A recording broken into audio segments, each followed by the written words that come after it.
Welcome back, everybody, to another episode of Candidly with Coffee. Hey, it's the weekend. Is it? Oh, shoot. Almost. This is our Friday episode. Yes. For them. Man. When they listen to this, it's the weekend, I know. I mean, yeah. That's what I say. It's the weekend. This is like an early start to our weekend. This is why I love this particular episode. So I actually am having coffee today. And the weather's beautiful. Sunshine, blue skies. I got my espresso. I went with a double shot of espresso, a dollop of whipped cream, and a sprinkle of cinnamon. Good for you. Sounds tasty. It is so good that way. I don't put any sweetener or anything. The whipped cream just gives it like perfect. I love the Nespresso. Actually, I'm almost out of them. I better restock. All right, you guys. Let me just start this off by saying we love doing this. I've had a lot of people say, "Oh, you guys should get a Patreon because then you earn because people subscribe and they pay a monthly thing." And I've thought about doing a Patreon. I've had a lot of people suggest it, but you know what? I decided I'm like, no, I don't want to do a Patreon. What I want to do is blow this up so that the advertisers have to pay us, not our loyal listeners. Right? Right? Yeah. I want it to be free to our listeners, but I want advertisers to have to pay us. Yes. Back. So that's how we blow this up, and that's how you guys can help us by on YouTube, like and comment, share it. That's very helpful. On whatever podcast platform you listen on, leave a 5-star review. On Apple, you don't actually have to write a review if you don't feel comfortable doing that. All you have to do is tap on the 5 stars. Yeah. Just scroll down to where it shows the ratings and tap on the 5 stars. And that really helps us out. And that's how we can keep this podcast free to the listeners. Yes. And increase our, ad revenue. I mean, who doesn't love free? You know what I'm saying? Why have to make our listeners I don't pay? want to do that. Yeah. I don't want to do that. I never even suggested. I didn't even know you were thinking. No, I thought, of course, I've gotten it suggested to me, and I thought, we need our listeners to recommend. I feel it feels a little icky sometimes, like, okay, so you have a podcast, but then for the real good stuff, you got to go over to the Patreon and pay. I don't like when people do that. Like, I'll be listening to a podcast and they'll say something kind of like, ooh, that's interesting. And then they'll say, but that's on my Patreon. And it's irritating. That's like me listening to Joe Rogan, which I'm a loyal, avid listener. Nothing. Oh, go over here to get the rest of the info of the conversation. Nah, I don't pay $1. I don't subscribe. Just log into Spotify. But you are supporting him, and that's what's paying his millions of dollars. Because he has advertisers on there, of course. Right. Advertiser paying. Yes. Sure. So thank you guys so much for the support and the reviews. Lisa just left us a new review that was really good. Oh, yeah? What'd she say? She said, let's share it. Shout out Lisa. Yes. And I would say email me for... Janine's cousin. I would say to email me for a coffee gift card. However, I'm going to see you, so I'm going to treat you to coffee on Saturday because this was an unsolicited review, and I just really appreciate it. And it's honest because I know she listens. It says, I look forward to every new episode. It gets me through the week. I listen while I work or while walking. I literally laugh out loud at my desk many times. I love their banter and chemistry. They are real and offer lots of valuable information and motivation. Thank you for doing this. I love you guys, and I'm proud of how far you've come. I know. What? That's so 3 nice. plus years now? We broke the 3-year mark of Yes, podcast? our 3-year anniversary was January 29th. Yeah, you know how many people don't make it to this level? 3 years. 3 years through the pandemic. Yes. Through everything. We survived. We've been in many locations. We've suffered loss, major loss. We've been in the garage, not in the garage, in the gym, in the living room, in the other TV room. Yes. We've done everywhere. We are eventually going to have a dedicated podcast room, but for now we are here. We work with what we got. Okay, so I had a little thought on Ozempic. You guys know, I think we did a podcast episode on that a few weeks ago. Yes. And I had a thought. I was listening to someone talk about it on a podcast. And first of all, she was really misinformed. And she was talking about it, giving advice on it. Kind of scary because... She on a podcast was giving advice? The person? Yes. A person. Was it a doctor? No, it wasn't. She was just saying, she was giving her opinion on whether people, I'm not a doctor and I talk about it, it's fine. Yeah. But one thing she did say was she was she's coming off of an eating disorder talking about it. Mm-hmm. So it made me just think of something in regards to that. But she did say, apparently it's some magic thing where it's you take it and the weight just falls off and you can eat whatever you want. That's all false. False. People spew false. I just want to put it out there, the corrective. It's not an easy way out. It's much like bariatric surgery where it's difficult to eat, actually. Yeah. So you become nauseous or you vomit or whatever. Like eating becomes a little more difficult. Some more than others. It just depends because the dosages for weight loss are high and they make you nauseous. They make you not want to eat. That's kind of how they work. So it's not easy to feel nauseous or to feel sick to your stomach or to not feel hungry and still eat to get nutrition, by the way. So it's not an easy way out. But it did make me think about, I know for bariatric patients, a lot of good doctors require their patients to go through counseling at the same time that they're getting bariatric surgery or beforehand. Yeah. Because a lot of people have, they've gotten large or because of food issues, because of trauma, psychological stuff. So when you fix that, the eating part, it doesn't make the psychological stuff go away. You know what? I think humans, because they don't understand how the internal workings of your whole body, chemistry, mind, muscle, everything. So when they're thinking hunger, I got to feed the machine, the beast. That's just your brain tricking you. Your brain signals your stomach. You could actually say, no, I don't need to eat right now. I don't need to eat that much. You can control it, but people don't. It's psychological. But I'm talking about people with eating disorders, though, like a disease eating disorder. It's like that's more psychological, though. Right. Not cutting your stomach open and trying to fix that problem. Right. So, no, but what I'm saying, I think you're missing my point. What I'm saying is that doctors who are, just like bariatric doctors do, doctors who are prescribing Ozempic should have their patients go through a psychological evaluation as well. And even tandem counseling through the weight loss process, and especially if they ever get off the medication, because a lot of people, if they have those psychological issues with food, all of that is still there if you haven't worked through that. So I think that responsible doctors should also not just prescribe the medication, but also make sure that the person is getting their psychological needs tended to. Yes. And I also think that doctors should be ethical and not prescribe this medication to people who do not qualify. It is a prescription medication.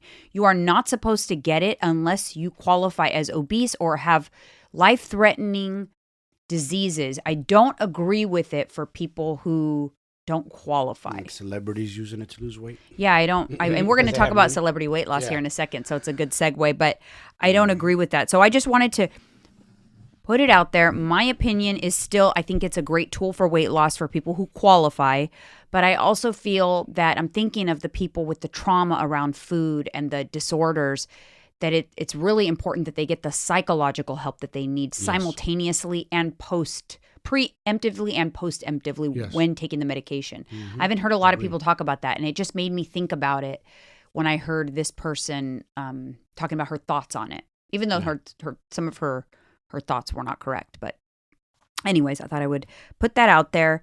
Okay, gotcha. Speaking of celebrity weight loss, there was a headline that Post Malone has, fans were worried. Fans are always worried. They were worried because he looks so skinny. Is he sick or on drugs? Here we go again.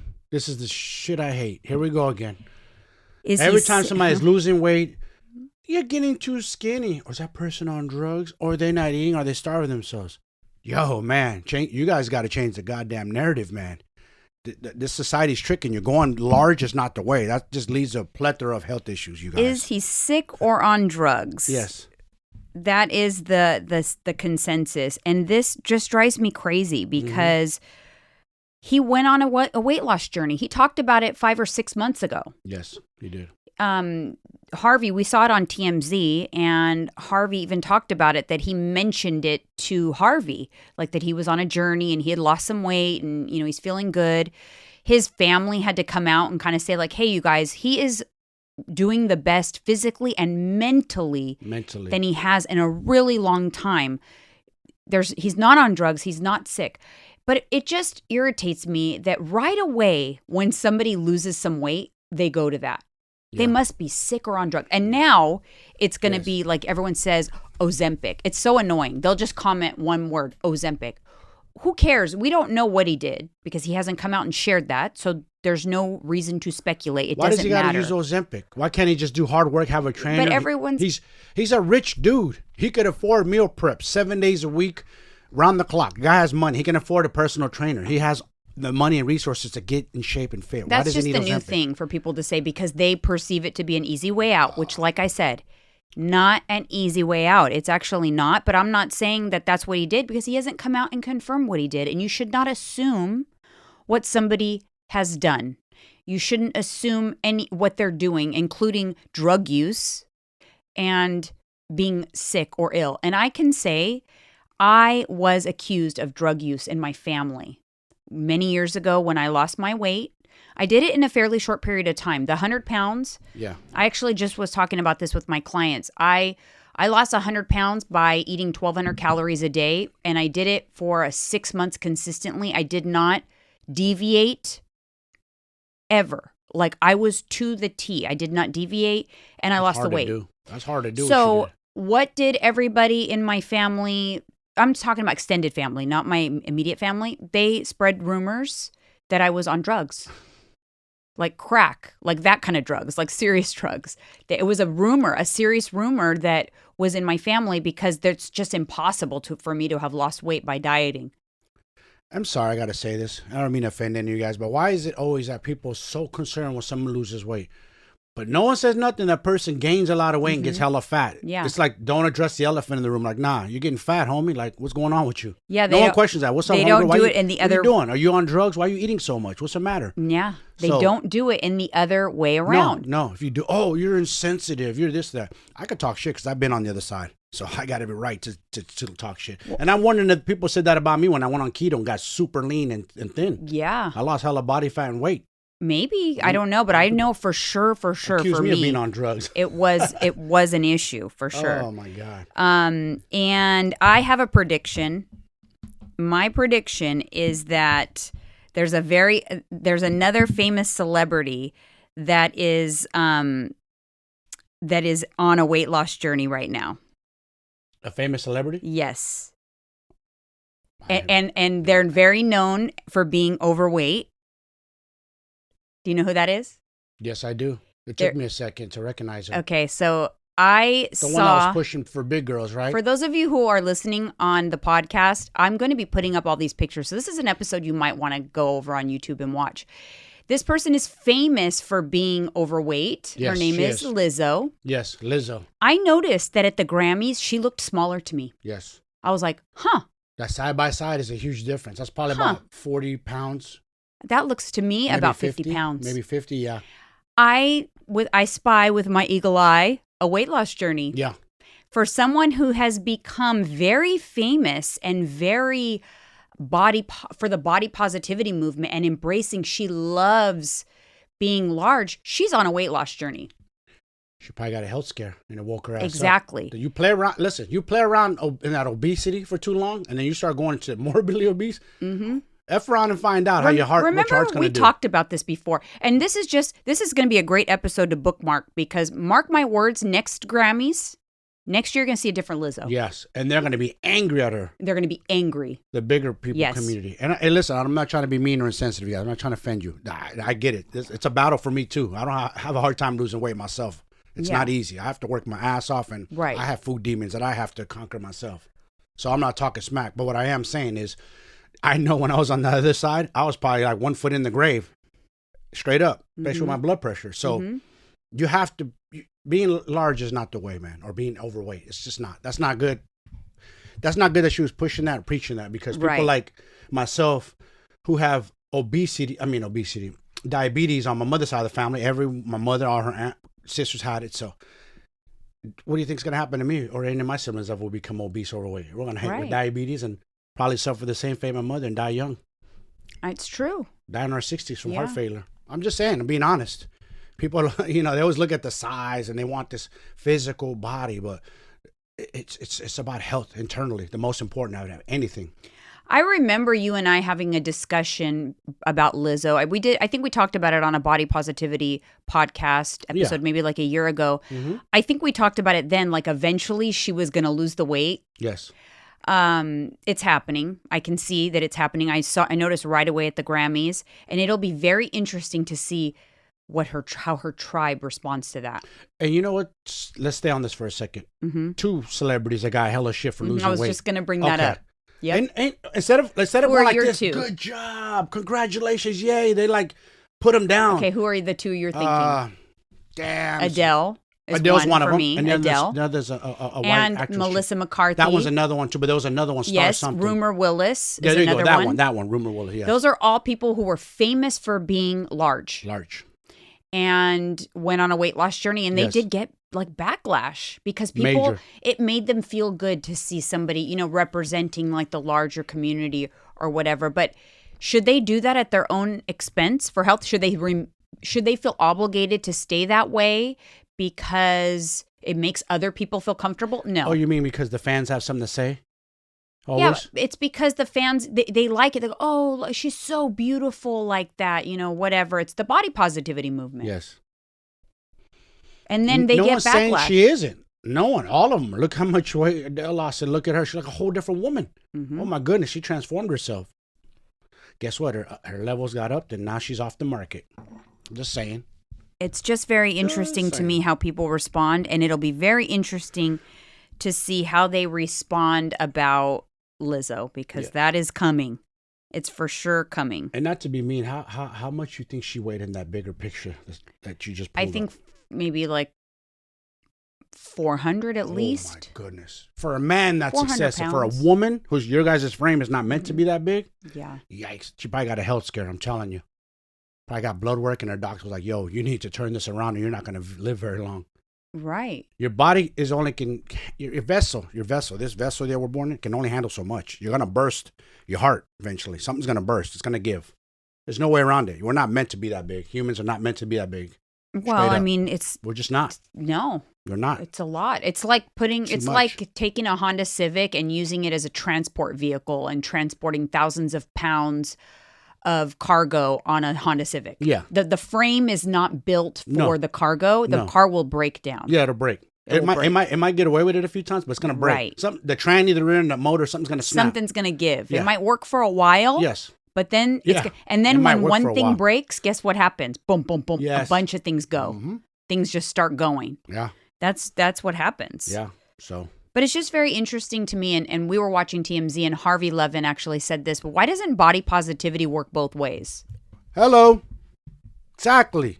Why don't we ever, look at someone and say, oh my gosh, look at them, they've lost so much weight. Why is that inappropriate to say, you look so good, your weight loss, you must be so much healthier now, whatever. Why is that inappropriate? Because humans are a bunch of haters, and that's it, and they can't admit that to themselves. They're just haters. Something that we're born with jealousy and hatred, and it sucks. It shouldn't be that way. It should be inspired. I look at older dudes and older men, and they're fit and in shape, and they inspire me. I don't look at the young guys. That's easy when you're young. You're older, it's more challenging. Right. That's why I was saying I look at that. My why is to be the old person that's kicking butt in the gym.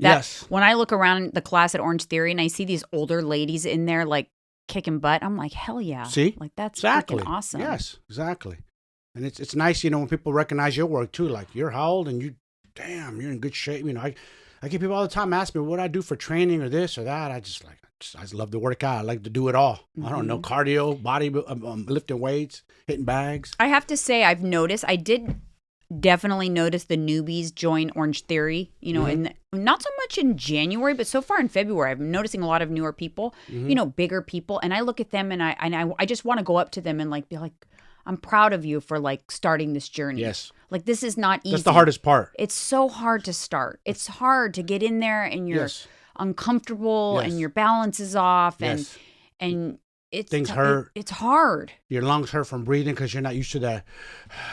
It's burning, but you get through that. And man, you get to the other side and oh my God. I know. And it's not that I would ever do that, but sometimes I just want to go up to someone and just be like, gosh, what made you come? I'm so happy you took this step. For anyone who's in this class, they took a step They signed up. They're paying good money. Yes. So they have made a decision to make a change. And it makes me happy to see that. But I've definitely noticed so far in February, like every class, I can spot the newbies. Yeah. And I just think like, man, like I know it's not easy. I know it's tough. It is tough to get going. It really is. If you're not in a momentum or routine, it's super. Like, where do you go?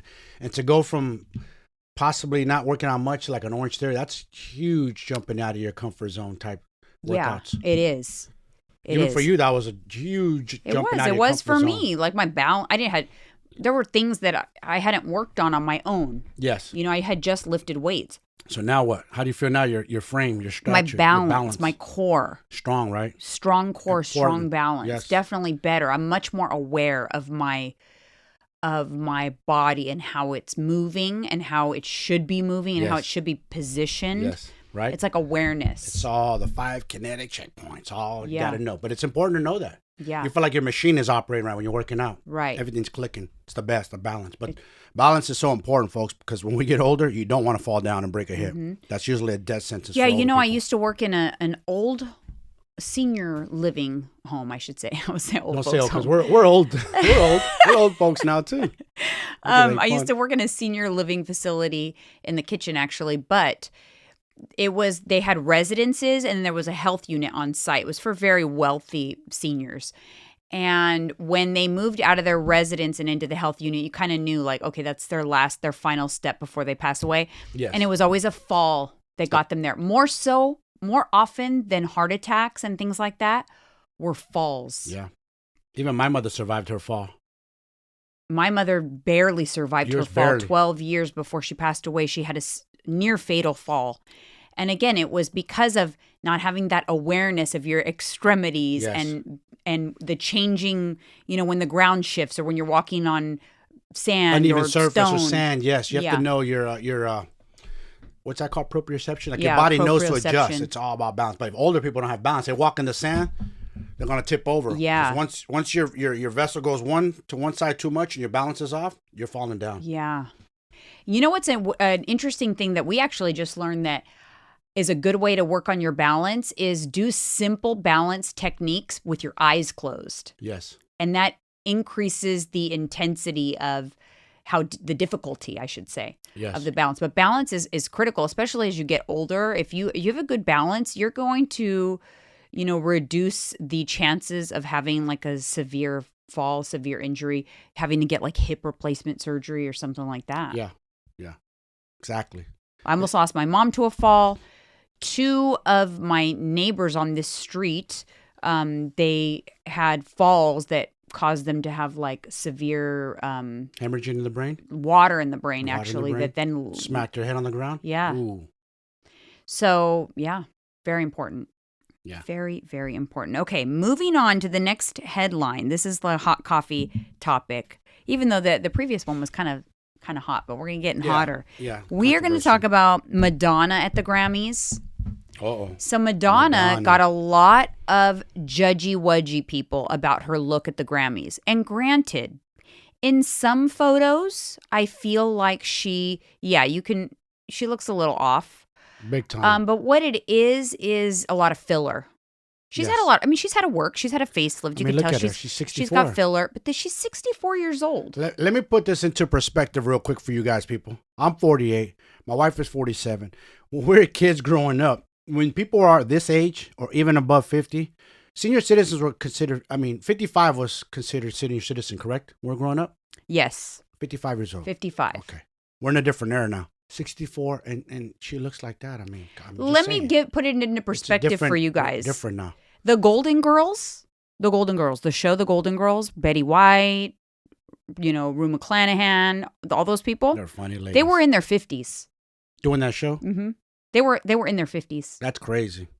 They were in their 50s. And that's what 50-year-olds used to look like. Yes. That's what they used to look like. Mid-50s. You're so effing That's what I'm saying. 50s, 60s. They were in their 50s when they did the Golden Girls. That's what we used to... That's what we used to look like in our 50s. Terrible. I mean, I'm kind of, right? Mean, but I'm glad I didn't live in. It's a different era now. You know why? Because we have discovered fitness, nutrition. A lot of things have changed. It's a different era. Yes, it is. It's a different era. You know, like my mom never stepped foot inside of a gym in her entire life. And you know what's the difference I see today versus when I was growing up, bodybuilding, lifting weights? Is women, all they did back then was mainly cardio and like aerobics. Now you look around the gym, these women are weights. Strong. I seen this chick. I'm not gonna lie. I looked over at her. I'm like, dude, she did 225. I counted her reps 5 times. She wasn't overweight. She wasn't a powerlifter. I don't know how her legs were strong. I said that. I wanted to go up to her, but I didn't want to be a creeper. Like, that's impressive what you just did. Nobody did that back in the days unless you're a sauce as a woman or you're a power lifter. That was impressive. So more of the story is women are stronger these days. You guys believe in yourselves. Not like before. I know. It's crazy. Era. It's literally crazy for me to think about the fact that, do you understand that I did not have that example. That's why it took me a long time, I think, to really find my fitness groove. My mom, I don't think I ever saw her put on a pair of tennis shoes, like sneakers, like workout sneakers. Never. That makes two of us. Two of us. It's just a different era that, we come from. Our parents didn't really know or care about that gym life. It's crazy. Like, so I didn't even know that life. It took me a while and then I didn't have, back then, you weren't influenced from the internet or things like that. I got my influence from magazines. Yeah. And that's what did kind of spark my interest. I would see the girls on the cover of a magazine or whatever, like, oh, I want my body to look like that. Yeah. How do I do that? In fact, it was a magazine that got me inspired to lose my weight. Mm-hmm. And I had seen it was like Women's Day magazine. I think it was even my mom's. And it was like a diet to eat 1,200 calories a day. That's how. You just did it. I just did it. I'm like, okay. And so when it worked, when I ate the 1,200 and the scale went down, I'm like, oh my gosh, it works. And so that was all I needed to see. It worked. So I'm going to keep doing it. Why would I not? Yeah. Why would I stop doing it? And it's crazy. It probably wasn't nutritionally balanced, like protein, carbs, fats, but you just did 1,200 calories. You didn't know. Oh, it wasn't balanced at all. I had no protein. My body didn't look that great when I was thin. But you know what? It worked, right? But it worked. Back to Madonna. So I wanted to say, like, on the Grammys, when she was ridiculed for that, she came out, she was pissed. She's all, this is, reeks of ageism and misogyny and, what's wrong with a woman trying to do what they want to do to, preserve their youth. Yes, exactly. It is her. Why do people feel like they're so obligated to have their opinion on what other people should look like? What do you think? I don't know. Fans are just always super entitled, thinking like their opinion or they have something to say. It's almost because you're a fan of a celebrity, like you dictate how they should look or how they should act. No, you have no right to do that. Right. It's her life. And I mean, choice. It's okay to have opinions. Yes. But like we have opinions on this show. We talk about our opinions, but I don't seek people out and point people out and like put my views on them. I don't go to Lizzo's page and say, Lizzo, I think that you would actually, might live a little longer and be healthier if you lose some weight. Yeah. Never would I do that. No, that's her business. Yes. That's her business. And what she chooses to share, what she chooses to do, that's on her. Mm-hmm. I would never go to someone's page that got filler and be like, oh, you know what? You probably shouldn't have got that. You look better before. Because for every person that says you look better before, there's 3 people who think you look better after. Yeah, it's true. You're never going to please everybody. No. So guess what? Please yourself. Yep. Because that's all that freaking matters. That's it. Don't worry about what people think. Who cares? That's the problem a lot of humans have. Don't worry about what people think. Do what's best for you. Yeah, and makes you happy. Obviously, Madonna felt good. I feel like she stepped on the Grammys and she's all, you know what? I look good. I'm 64. Because you know what? You guys have an opinion, but you don't know what she would look like without all that work. If she stepped up on the stage and had gotten 0 work, everyone would be saying, oh my God, Madonna looks so old. Yeah. Look at her. It's like you can't please everybody. She's 1 year away from being a senior citizen, you guys, 65. You know what I'm saying? Like, it's dude. It's just so annoying to me. These people don't have no clue what the 65-year-old, 64-year-old woman looked like 30, 40 years ago compared to now. We're in a different era. I'm telling you, it's going to be like 50-year-old women and men are going to look like in their 20s in the future. Mm-hmm. We're really slowing down the aging process because we're learning more about the anatomy, the cells. Of course. Sky's the limit. Humans are going to live to be 200 someday, for sure. I mean, you got some right now that I forgot the oldest living person. She was like 119 or something crazy.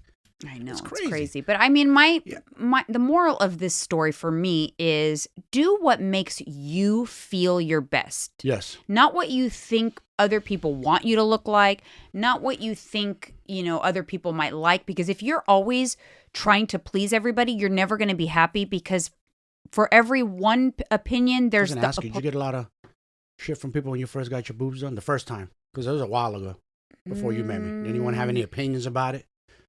Not so much, no. Okay. More so like things, facial stuff. So like, or hair. Like for everybody that loves my dark hair, there's someone who loves my blonde hair. Like if they see like, oh, I liked you better blonde. Like, okay. Yeah, I'm obviously dark right now. Yes. So obviously that's what I prefer. Yes. You know what I mean? Dumb. It's like so annoying. I or like you better. What are you? Are you the husband? I don't know. It's just it's okay. It doesn't bother me at all. No, but I know. It also is the same thing that it couldn't be more annoying. And I'm telling you guys this, don't do it. If there's somebody out there that posts their transformation and they post a before picture and an after picture, if you don't have anything nice to say, don't say anything at all. But do not say, oh, you look good now, but you looked better before. God. Don't say that. It's so irritating and disrespectful. It is, because obviously they're sharing it because they are proud of themselves. So unless you're going to just praise their work or what they've done, and don't say anything at all, because it is so annoying when someone says, oh, you look better before, because they're not posting their before and after for you to say that. Yeah. So shut your trap. Yeah.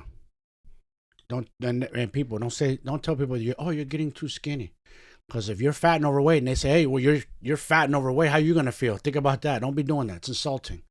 People think they could just rag on fitness and think people, when they're supposed to just be like, take it and not say nothing back. Like, no, that's insulting. How about insult you back and make you feel like a certain type of way? I know.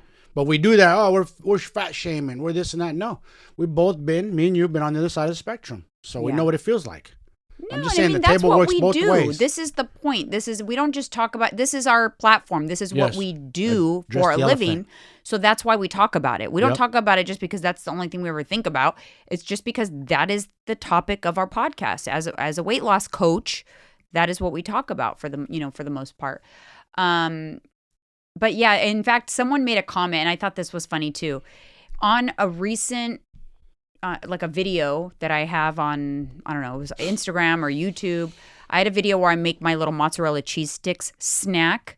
And someone, I guess I said, I posted it and I said, oh, this is my little mozzarella cheese stick snack. And someone said, oh, thank God you said this is a snack. It just irritated me. I don't know. Wait. Oh, thank God. Yeah, thank God you said this is a snack. Okay. Because basically because if I didn't say it was a snack and I was going to try to say, oh, this is a meal, they would be like, oh my gosh, this is like you have food problems or you don't eat enough or, Oh, boy. It's like, because, oh my God, if that was a meal, God forbid. But no one ever concerned. They're worried if they think you're eating too little, but they're never worried if you're eating too much. Yep. Never. We're going to start testing y'all. Put plates of food. Is this too much? Is this too little? What do you guys think? We'll see.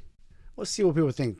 We're eating too much, you guys. Way too much. We're over-consuming. Americans in general, way eating too much. All of the problems that we have, a lot of the problems we have with alcohol, soda, energy drinks, food, obesity, all of that, it's overconsumption. That's it. That's the problem. Overconsumption.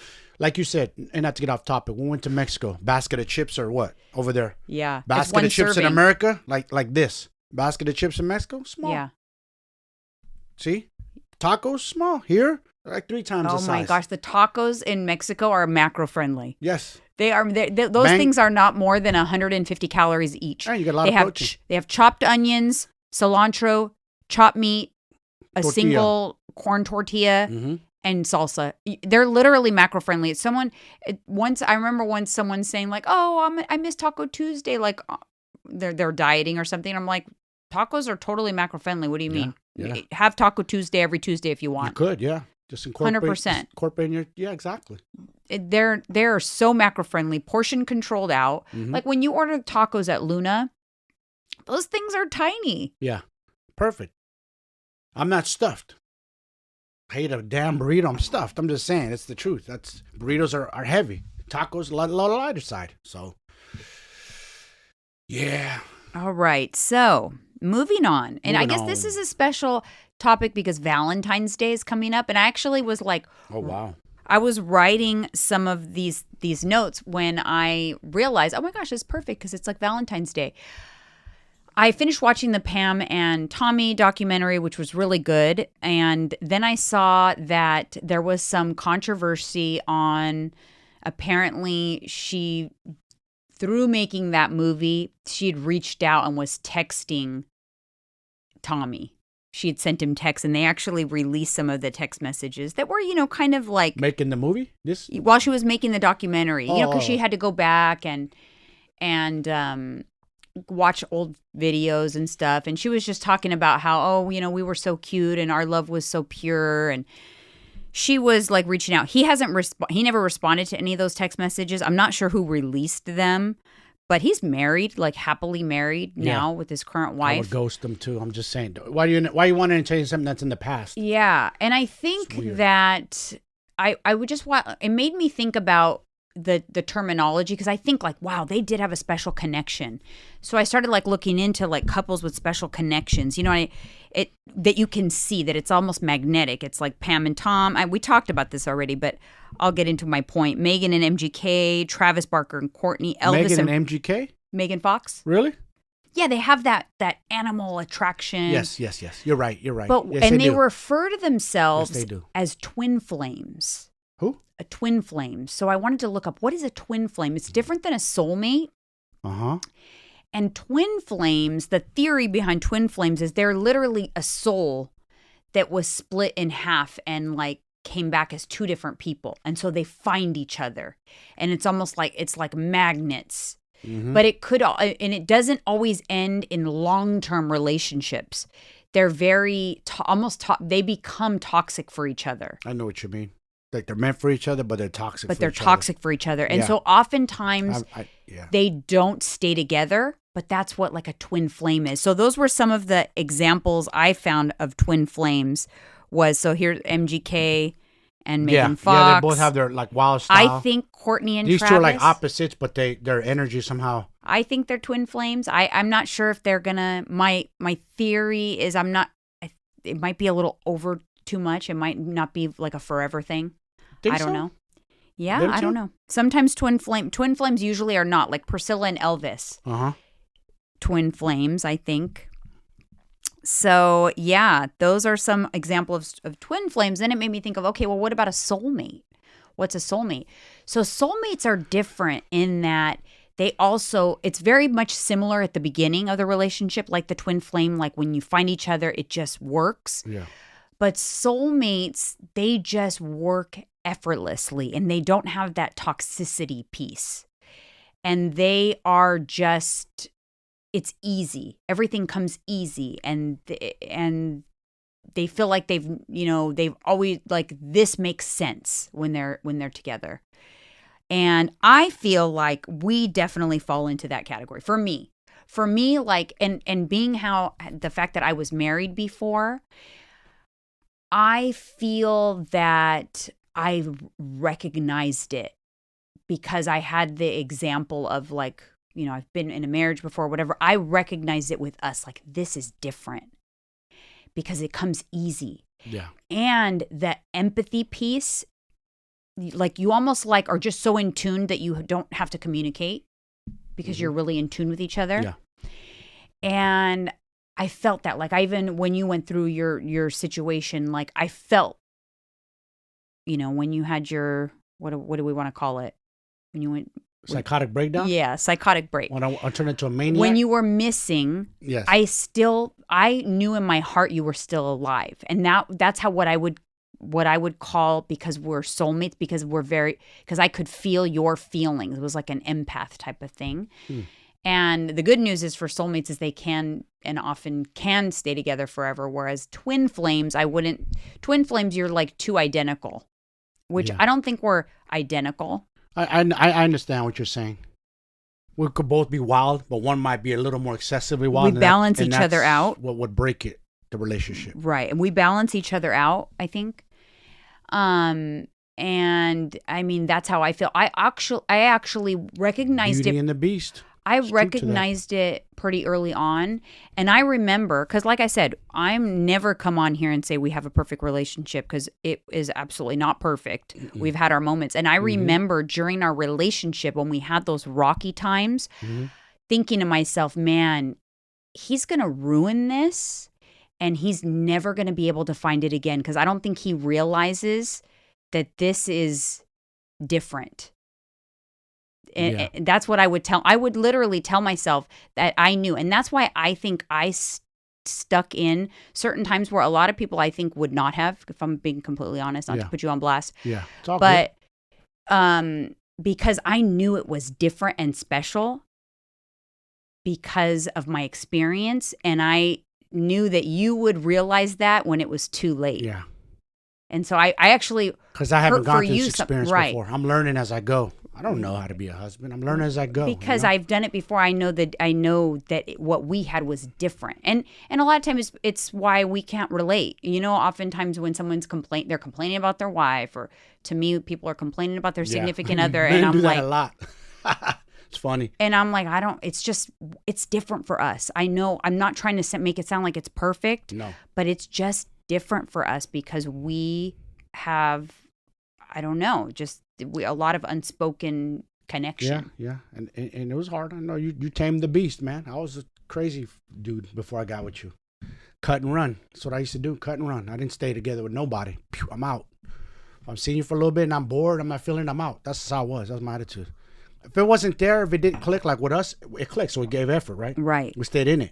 I was dating, you were dating. So it clicked. Yeah, it did. And it was different. Because why didn't I settle down with anyone else that I dated before? Because I was on the market for almost 4 years. I know. We were married. And I did date. And I got close to settling down with a couple, but something didn't feel right in my gut. Right. I got to go with my gut. I'm not ignoring my gut no more. And now I think you're spoiled because you think that's why I knew. I'm like, man, if we don't work out, he's going to be doomed because he's not going to realize how most relationships are not like this. Yeah. They're not like this. They're not smooth like this. No, and a lot of people are insecure in relationships. I hate to say it, especially women. I hate to say it. There's a lot of insecurity, and I've seen that when I was single. Now, as soon as I see that, I'm out. I can't be with someone insecure. They're gonna be nagging me, bothering me. Where you at? I don't do well with that. Yeah. I don't need a warden. You know what I'm saying? Like I have one mother in this earth. Yeah, you used to always say that. I have one mother. Yeah, one mother. That's it. So women overstep their boundaries sometimes. And I have one son. Yeah. I don't want to be a mommy. Exactly. Fuck that. Exactly. But some guys want that. I don't want to be mommy or police you or whatever. No. Like that's not my style. Same thing. I'm not going to police you either and worry about what you're wearing or where you're going or time you're outing. I'm not doing all that. I'm not going to be in a relationship to do all that. That's psychotic. Something's wrong with people that do that. Oh, okay. I want to round this episode out by saying that I came across something so interesting that I think that you will find very humorous. Did you know that there is a swingin' seniors community in Florida? Come again? Swingers in Florida. There is a huge swinging community, but they're seniors. Senior citizens. I don't hate on the swingers. Hey, man, they're having fun in the relationship. All for it. Go for it, man. But seniors? Yes. Wow. How? Seniors. And there's this. Wait, what's the age group? Men got to be cheating. So listen to this. Seniors. Wow. Seniors. Okay. And they have this system with these loofah sponges. A color system. Mm-hmm. So that's how you can know who other people who are part of it. So they attach a loofah to their car and then you know. Uh-huh. So like they attach a loofah? A loofah to their car so you can identify each other. When they're driving. Yes, or where in their in like the communities that they're a part of. So if you see someone driving around with a white loofah, it means they're brand new to the community. If you see someone with a purple, they just like to watch. Yeah. You know, if you see someone with a pink, they do a soft swap. There's all these different color codes in the community that people go by. Teal. See, look, here's a picture of someone. They have a pink one on their car. That's in Florida. Oh, and I guess this has been going on for a long time. How did you discover? I have never heard of this. TikTok. Of course. It's been going on for a long time, but now it's become kind of viral on TikTok. Watch Californians take note next. It's kind of exposed. Damn. But then it made me think about this. This is so... I had a revelation. Seniors, though. I had a revelation. Okay? Yeah. Cruises are hotbeds for swinging. Big time. The first time I went with you on one, I didn't. Didn't you called feel it the out. You vibes? called it out. You go, babe. I think we're. And we, sure enough, I think there's a lot of swinging. Yes, it took us a minute, but we figured it out. And you know what? We would have. Now I'm gonna game you guys up. If you're going on a cruise, I'm gonna tell you what to look for. You've been on a lot of them. If you see pineapples, people decorate their door on cruise ships. I used to think it was just for fun. Oh, cool! You decorate the door. Yeah. Because we decorated the girls. We went on a girls' trip and we decorated our door because I knew it was a thing. Well, apparently it's a thing because people use that to communicate. If you have a pineapple on your door. What does that mean? An upside down pineapple means you are open and ready to swing. You're looking for people to swing with. Oh, wow. If it's right side up, you're swinging, but you're already taken. Oh. So if you go on a cruise ship. It is the universal symbol. And this is like the Royal Caribbean. Yeah, all those normal cruises. Yeah. So you're not on a swingers cruise. My God. You're just on a cruise. But if you want to signify that you're open to it, you put a pineapple on your door or even wear pineapple jewelry. Wow. You can just if you wear something pineapple, you will let someone know that you are swinging. So be careful. Because if you're not wanting to swing and you like pineapples, this could be a problem. Because I remember one time on a girls' trip, we were on a girls' trip and one of the girls gave all the girls pineapple toe rings to wear. And we were all wearing pineapple toe rings. I'm like, oh my God, little did we know. We were wearing the universal symbol for swinging. Pineapple toe rings? Yeah, like a pineapple was on a toe ring and we had it on our toes. So if someone noticed, they would think we're swingers. Yes. And open to being swinging.